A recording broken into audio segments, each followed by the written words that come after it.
first thing we're going to be talking about Brock Purdy's contract. I think this is a topic everyone loves to talk about. Grant, I think you love talking about it. It's just an awesome topic. It feels like I'm back in math class because the amount of numbers I hear is 48 million, 60, 50. Grant, what do you think his contract's going to be and why? Or, yeah, what do you think his contract's going to be? Like, genuinely, let's do it like this, Grant. No, I can do that. Whatever contract, like, if you were the GM, what would you offer him? But what do you think he's actually going to be offered? Yeah, I love that. It's the two things, right? If it were me, I think a lot of people have said this too. Offer him something that's not necessarily a slap in the face, but it reflects the fact that he just went 6-9 and missed a few games. So, hey, like, if you want a long-term contract extension coming off that stinker, then here's a 3 or 4 year deal that's very team friendly, maybe $30 million a year. And if he wants that for the security, because he hasn't made much money in his career yet, great, man. What a team guy. What a selfless throwback person you are. But if you really want to cash in and be the highest paid player in football, you're going to need to come back and play out your final year of your contract and go to the playoffs and go to the Pro Bowl. That being said, I don't think the Niners are that kind of an organization. No. They used to be when I was a kid. But now I could see Philly being like that. I could see Kansas City acting like that. But I think the Niners are so desperate to appear like they have everything in order and that they have a great team that they're like dying to make him the highest, kind of like the Cowboys. Hey, look, we got our team. It's so great. We're a contender because we're paying for it. Yeah. But that doesn't really change the fact that he's still Brock Purdy and he still just won 6 games. Well, I mean, if we like you just said, I feel like if we pay Brock Purdy $60 million, I think we're just gonna end up like the Cowboys. The Cowboys pay Dak $60 million. Then they have it like they have all their money within like 3 to 4 players. I said this last time when I was on your live. It's like they got it within Dak, CeeDee Lamb, Micah Parsons. We're gonna have the same exact thing. We're gonna have it between Purdy, Ayuk, and Nick Bosa.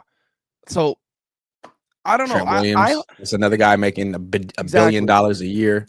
But this is another thing. Let's say, are you a type of guy that you want to draft a quarterback this year? Are you a guy like 5th round, we draft a guy and see how he plays out? Or are you a guy like you want to get like a Joe Flacco? Because I've seen you post that. I don't want Joe Flacco. I like Joe Flacco. And I feel like he'd be better than Brandon Allen. But if it were me, I'd be looking for like this team's Malik Willis. I don't really want a veteran who can't move. No. I think look at where the league is going. Teams are running more than ever. Teams that have a mobile quarterback have an advantage if the mobile quarterback is like functional as a passer. And I think you're seeing more and more functional mobile passers who are super mobile and like offensive structures that harness those powers.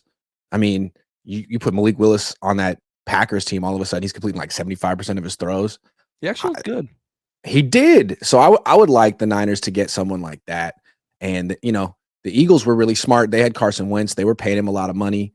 They saw Jalen Hurts in the 2nd round. No one really thought that much of Jalen Hurts after he got embarrassed in college, and they had a vision. So if the Niners were to draft a quarterback in round 2 or round 3 and someone with some real traits, I'd be intrigued. Like, don't trade up like you did for Trey Lance. That's stupid. No, but if someone that you think is really special or someone like a worthwhile project falls to you, then it's a quarterback. It's always worth it. And I don't expect them to take anyone who can move. They'll take like the second coming of CJ Beathard in round 3, but that's what I would do.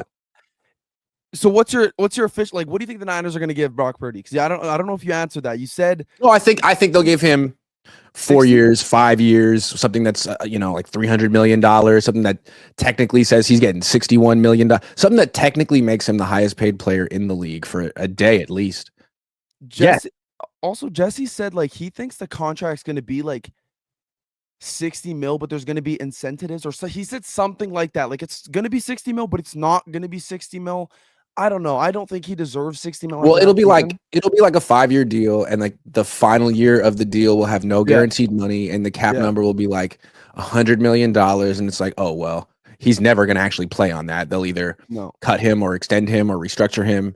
But at least they structured it that way so that he and his agent can say that he's the highest paid player in the league in terms of average annual per year value. Yeah. Right. Do you want? Are you a type of guy? Would you want Purdy to play out this last year of his deal? Would you want that, or do you want him to get signed this year? Yes, I would want him to play out the final year of his deal. I don't like the whole quarterback market. I think No, I if don't. Patrick Mahomes is making $45 million a year, what the hell are you doing spending $60 million a year on a quarterback who's multiple tiers Exactly. below him? I could see if Purdy had a good year this year. If he had a good year, okay, then sign him. But he just went 6-9. Why you have another year? Just wait. Just wait. I feel like I think the Niners are rushing to it when I think if you put Purdy out free agency, I don't think anyone would I don't think any team is paying him 60 mil. I don't think any team is paying him $60 million either. Like if And if you he were to ask any like team, get upset and say I'm demanding a trade, I think there'd be crickets. I think people would laugh. Yeah. They I probably think can't the go. league looks at him as a creation of this team, the supporting cast in the system. I mean, clearly he's very mobile. You know, he's more elusive than people realize, and that's a great skill. And he's a good passer. He's not a great passer, but Hmm. I don't think any team's looking at him like, hey man, that they're botching it with Purdy over there. Bring him over here, and we'll get the most out of him. For better or worse, you could say he's way better than Jimmy Garoppolo.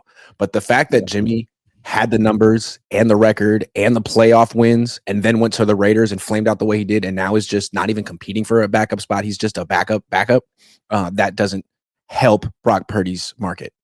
No, I don't know. I'm kind of tired with this Brock Purdy talk. It's gonna like do you think Brock Purdy's gonna hold out? Like that's one thing I'm scared about. I don't think Brock Purdy's like that, but I've heard weird things about his agent. Like let's say if we offer him a crappy, like do you think he'd hold out or like it's August and he's just signing his contract like Ayuk or something? Do you think See, Purdy's the type I to don't do think that? he can. Again, what leverage do you have? You just came off a bad year, so to me, I mean, correct me if I'm wrong. Someone else could look this up. I'm not an expert on the Baltimore Ravens, but I believe some similar happened with Lamar Jackson. This guy won an MVP. Then it was time for him to get an extension. He was coming up on his 5th-year option, Hmm. and they couldn't come to an agreement with the Ravens. I don't think he held out. He just didn't sign the extension that they offered him, and they thought it was a great offer.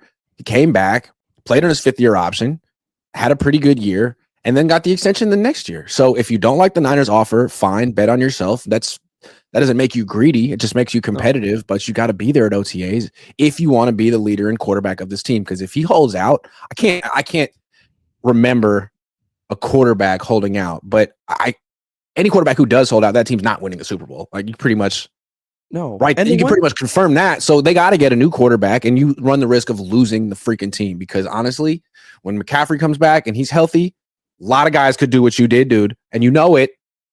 yeah. I agree with you too. I just feel like I feel like this year Purdy, it was a prove it year for Purdy because the amount of injuries we've had, people said, "Oh, you need the Avengers around you." This was a year for Purdy to be like, you know what? No, I don't.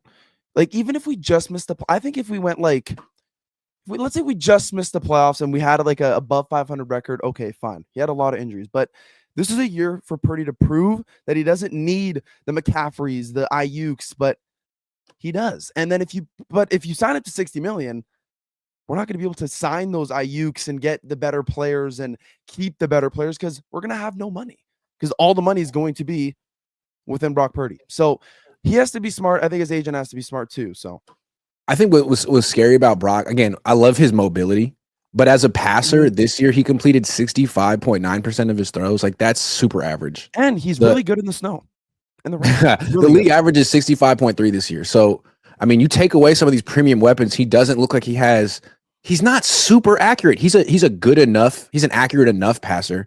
And Yeah. then his interception percentage by season, 2022 2.4, 2023 2.5, 2024 2.6. Yeah. League average is 2.2. This guy throws too many picks. And that's why the Niners don't want to throw that much. Like they want to throw 27 passes in a game, tops if they can. And it's like, hold on. That's the guy you're going to give $60 million to the guy that you really I don't don't think any trust. quarterback deserves 60 mil. I think the only quarterback I agree. I think the only quarterback that deserves 60 mil is Josh Allen, Patrick Mahomes, those guys. They give them whatever they want. Because look, Patrick Mahomes, you could give Patrick Mahomes could be throwing the ball to Walmart workers and they'd still probably go to the freaking Super Bowl. Yes. So Whereas we just saw, I mean, it's not like Purdy was throwing to Walmart workers. He had the best tight end in football. He had a wide receiver in Jawan Jennings who was like top 15 graded by PFF. yeah. And he had a run game like that was averaging, I think it averaged 4.7 yards per carry. So he had some things around him and he was pretty inconsistent. You forgot And it about was Debo. always at the end of the game, close game, Yeah. fourth quarter. Here's the interception. Like You forgot about dude. Debo though. You said really good Kittle, and then you forgot about Debo. And Debo, I thought he had a really good No, season. he crossed my mind, and I was like, well, he doesn't count. But Use check. Nope. Pearsall though, I love Pearsall. Pearsall in these last I like three games. Pearsall too, and I feel like Kyle does this thing to young players where he's like, okay, you can play, we'll get you on the field, you can be in the huddle and run routes, but you're really not in the progression, or you're the last guy in the progression, which is why he went like 4 weeks with no catches, and all of a sudden at the end he had like 14 catches for 200 yards in 2 games. It's like, oh, because you started calling his Because number. you actually started using him, and He actually started using he's him. actually pretty good at football. Yeah. I like Ricky Pearsall a lot. I didn't like the pick at all. I was like, this isn't a need at all. Now I'm like, oh, this is a huge need. Yeah. He interesting player.